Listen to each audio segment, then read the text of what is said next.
Oyetola, can you tell us the true picture of things, considering the real reasons why workers' salaries are being halved?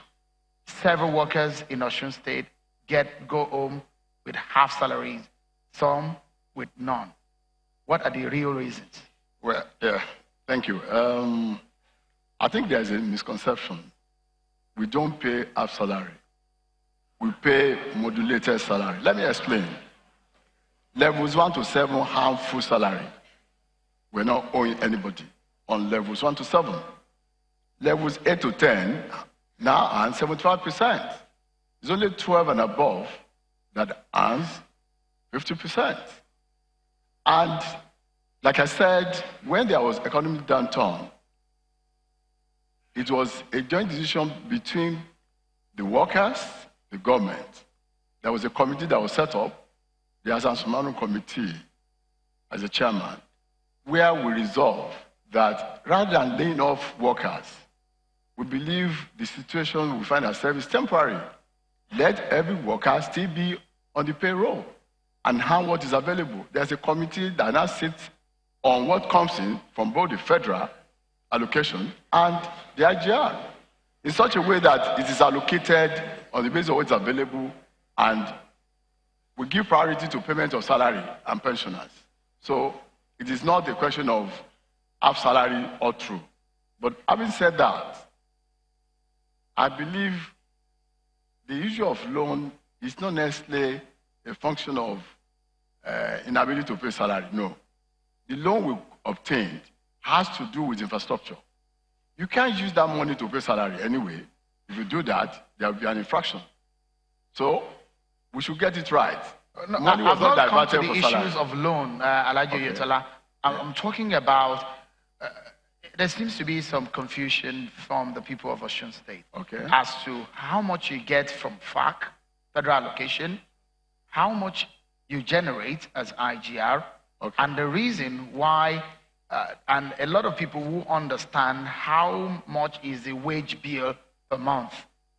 If you put what you earn as revenue and what the wage bill is, they cannot fathom why you are owing salaries or why you are paying the modulated salary. Now, for instance, the amount we generate is on the average of about 700-800 million. The wage bill, even when you talk of modulated, is in the region of about close to 2 billion. So, if you have about 700-800 million as IGR, sometimes you cannot be too sure what comes from the federal allocation. It all depends. Sometimes they will go there, they will say NNPC has not supplied figures. So you can't rely on that. And that's why we need to manage what we have to pay salary and pension. Again, talking about the issue of loan, I want to tell you that... Because we've not got, we will go there. Okay. How much salary are you owing now? Well, I can't say over it, but I realize that, no, listen, I can't say that over it because we've been paying. We've just paid about 4 months of arrears of previous salary, where we're paying full salary now. All right, Oyetola. Yeah. All right. Senator Mishori, quickly, and I would like us to be specific. I'd like you to be specific in your answer to these. Osun State has prospects in agriculture, red bricks, etc. How would you harness the economic potential of Osun State to turn the state into an industrial hub? Please be specific. Thank you very much, Sheum. Well, Osun State crisis economically has been to lack of prudent management and lack of fiscal discipline. A state that exposes herself to financial recklessness and uncouched award of contracts will lead to stalemate. So in my own estimation, having done my own work, I'm going through the IGR. The IGR is around 1.7%, while our debt outgoing is about 36.04%. So there's a net deficit of 29% ab initio on our debt versus IGR. Our budget of 2015 has 41% deficit from beginning. 2016 has 51% deficit from ab initio. 2017 has 2% deficit, and 2020 has 82% deficit. So that state is bound to be in financial mess, definitely. So I've decided to park by the side. I have short-term and middle-term and long-term plans for the economy of the state. Well, let me look, like I said earlier in my interviews, agriculture has been the mainstay of Western region before the advent of oil.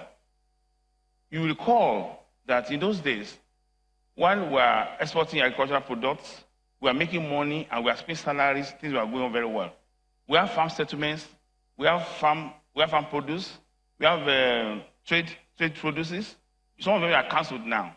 But I believe that Osun State and our own, we create a hub. We encourage farmers to go to farm. We buy from them the farm products and to encourage them to fall more farming. So the cash crops alone in this state can contribute at least about 16 to 19 billion naira per annum if properly harnessed, well worked out, and well tapped. And with strong will from the leadership of the state. Our forests have been deforested, recklessly pruned down. Your time is up on that, Senator Omisore. But let me ask you this. Probably we have about a minute to answer that. In 2017, Osun State had a monthly commitment, recurrent expenditure of 10.63 billion naira, while having a total average monthly revenue of 4.97 billion naira, i.e., a shortfall of 5.66 billion. This is clearly a situation that needs tough financial decisions to make. What would you do to reverse this ugly trend? And how would you be willing to retrench civil servants? Would you take that decision? Well, thank you very much. In 2013, 10.7 billion deficit, income 4.79 billion, and 5 billion net deficit. Where did the deficit come from? It came from this particular government. And basically, what is taken behind it is the same thing, is lack of fiscal discipline. I'm going to ensure that leakages are blocked. I've seen a lot of leakages. I've seen a lot of payments and consultancy to our landlords. I've seen so many ways that must have been wasted and filtered away. All leakages can lead to at least a surplusity of over 4 billion naira in my calculation of the income of this state. The bonds, the debentures, the loans and advances will be negotiated basically. But there are gaps in between the loans and advances. You can't match the outflows with the inflow. So a serious government will sit down with the mind of accountability and transparency as the inherent driving force of that government. We are sure that this is not very, very much well. As the chairman of appropriation in Senate, your time is up. Interesting. So many issues on the table.